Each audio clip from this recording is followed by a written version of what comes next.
Mana bugun bog'lardagi qalqondor, ya'ni shitovka va bundan tashqari eng kuchli zararlaydigan hasharot yoki bo'lmasam zararkunandalarga qarshi yangi moliy preparatni sepish jarayonini batafsil sizlarga yoritib o'tamiz. Shitovkani ko'p viloyatlarda toshbaqa deydi.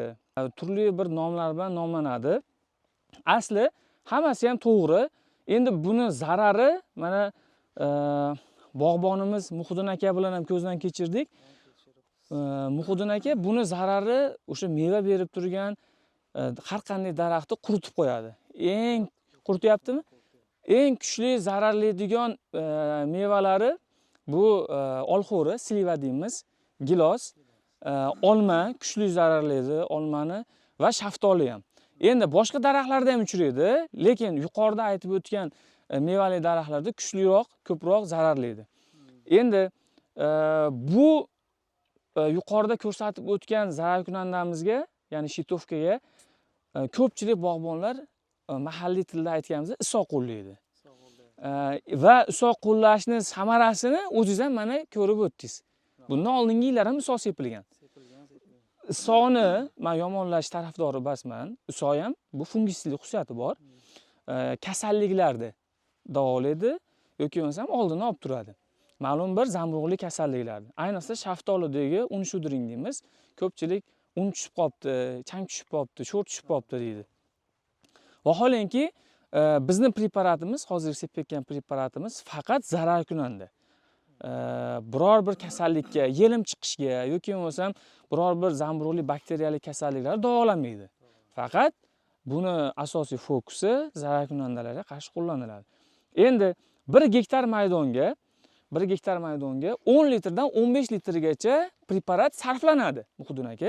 Biz hozir qo'l apparatda, ya'ni motorli apparatda sepayotganimiz uchun hozir o'rtacha buni 15 litr sepamizmi? 15 litr. Masalan, katta bog'larga 1 tonna 600 litrdan 1 tonnagacha suv ishlatiladi. Endi biz 10 litr suv hisoblab olamiz. Masalan, 150 gram 10 litr suvga preparatdan qo'shiladi. 150 millilitrdan. Endi operatorimizdan iltimos qilamiz, yaqinroqqa olib kelib, mana ushbu preparatni qo'llaymiz. Bugungi sanamiz 2026-yil 17-fevral sanasidamiz.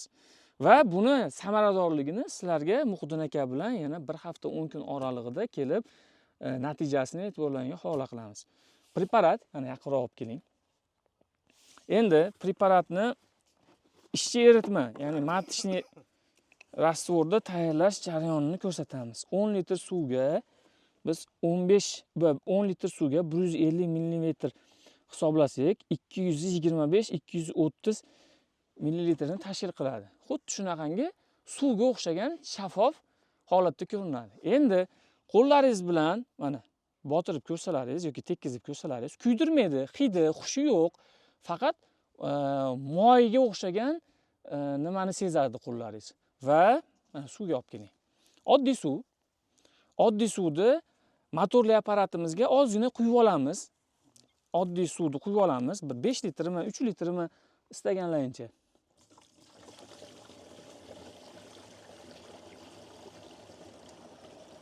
Bo'ladi. Endi mana bu ham oddiy suv. Ishchi eritmani tayyorlaymiz. Mana kerakli preparatni miqdorini o'lchab olganmiz. Endi mana onalik eritma deymiz. Matishni rastvor.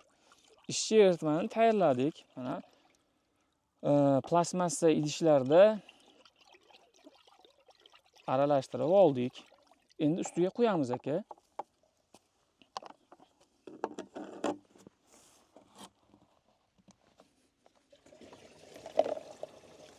Aytgancha, hurmatli kuzatuvchilar, qalqondorni kim tanimasa, bilmasa, videoni oxirigacha kuzatinglar. Qalqondorni rasmi bilan, ko'rinishi bilan, ma'lumotlarini bog'dan qanaqa aniqlasalaring bo'ladi, batafsil to'xtalib o'tamiz. Videoni oxirigacha kuzatinglar. 15 litr qilib tayyorlab olamiz Muhiddin aka.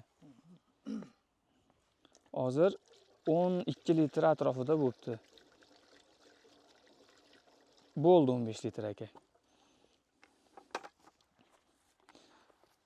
Endi mana sepish jarayonlarini yoritib o'tamiz. Pauza qilib.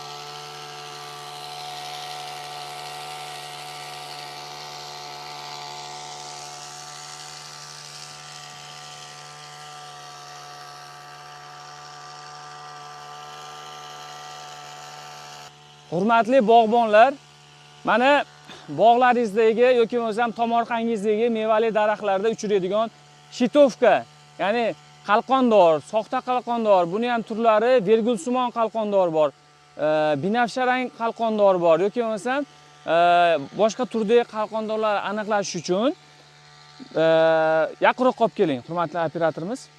Mana mevali daraxtlaringizni asosan 1 yillik va 2 yillik novdalarini ko'zdan kechirasizlar. Ayrim holatlarda tanalarda ham.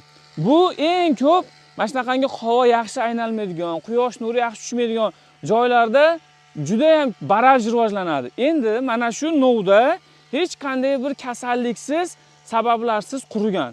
Vaholanki buni mana yaqinroq olib keling. Mana daraxtni tanasini mana shunaqangi darajada quritib tashlaydi. Endi buni oldim.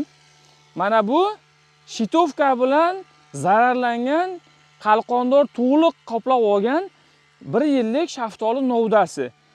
Tirnoq bilan, pichoq bilan, o'tkir jism bilan shunday mana ko'chirsalaringiz bu shaftolini yoki bo'lmasa mevali daraxtni novdasini ko'rasizlar. Endi sog'lom novdalar shunaqangi holatda bo'ladi. Mana. Lekin bunda ham mana hozir bitta ikkita shitovka mana uchrayapti mana. Mana shu shitovka. Ko'rinyaptimi? Yaxshi ko'rinyaptimi?